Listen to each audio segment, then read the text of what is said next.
এই যে ইলেকশন আহিলে আমার মদর দাম তো 20 টাকা 30 টাকা কিয় বাড়ে? আচ্ছা মটর বাড়িছে নেকি? মটর গম নাপাওঁ মানে এইটো মটৰ খোৱা নাইতো। নহয় খুব আপোনালোকৰ চৰকাৰ আপোনালোকেহে জানে কিয় দাম বাঢ়িছে, কিয় কাৰণে দাম বাঢ়ে। মইতো এক্সাৰচাইজ মন্ত্ৰী পৰিমল চুলুকাৰ প্ৰতিবাদ জনাম।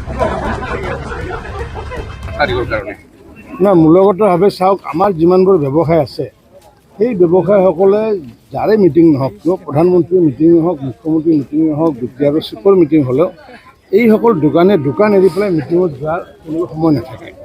আৰু সেইকাৰণে মই যেতিয়া দলৰ সভাপতি দায়িত্বত আছিলোঁ তৃতীয় বা তাৰ আগৰ পৰা মই এই যিজন ক্ৰেতা আৰু বিক্ৰেতা যিসকল দোকানদাৰী আছে, দোকানদাৰীৰ লগত গ্ৰাহকো থাকে, এইসকলৰ লগত সম্পৰ্ক স্থাপন কৰি আহিছোঁ।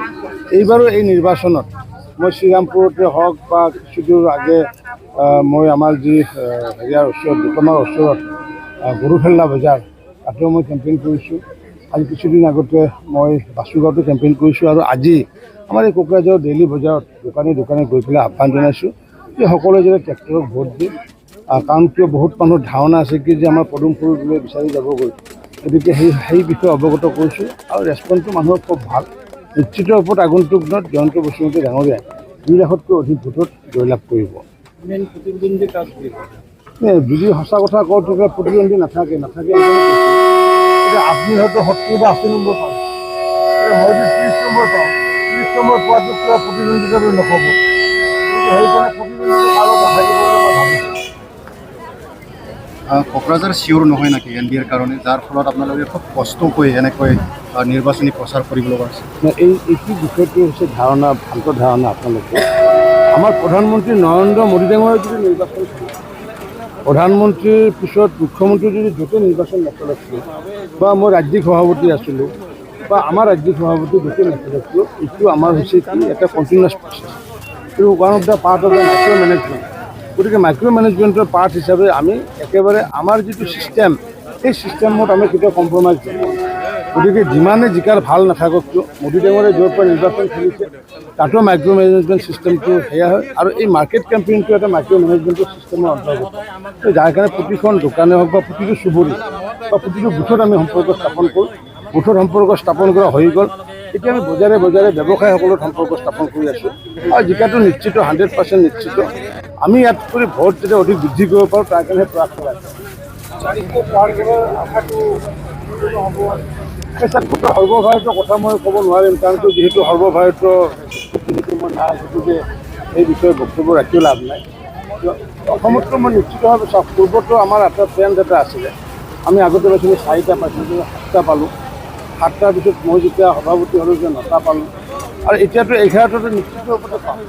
ইয়াৰ ওপৰত আমি কিমান বঢ়াব পাৰোঁ তাৰ কাৰণে প্ৰচেষ্টা চলাই আছোঁ আমি।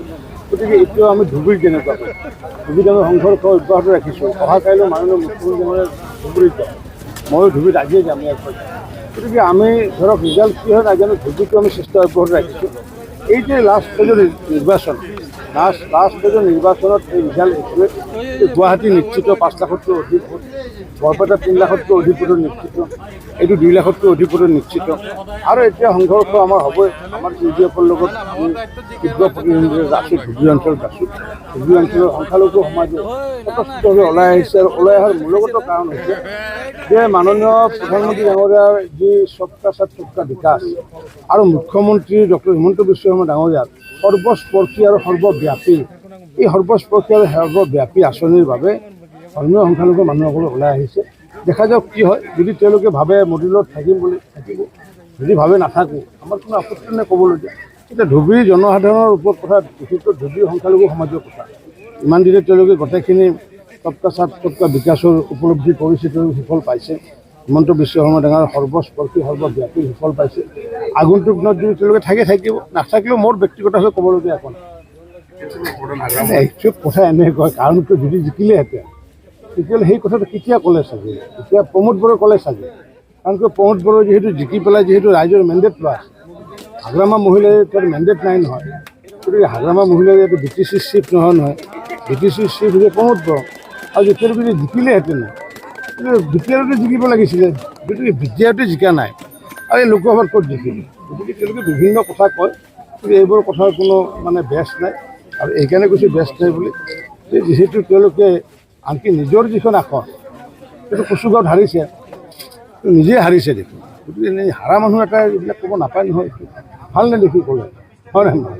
জিকা মানুহে ক'লে ভাল দেখি, এতিয়া মই ক'লে ভাল দেখি, কাৰণ মই জিকিছোঁ, এইটো হাৰিছে নহয় এবাৰ।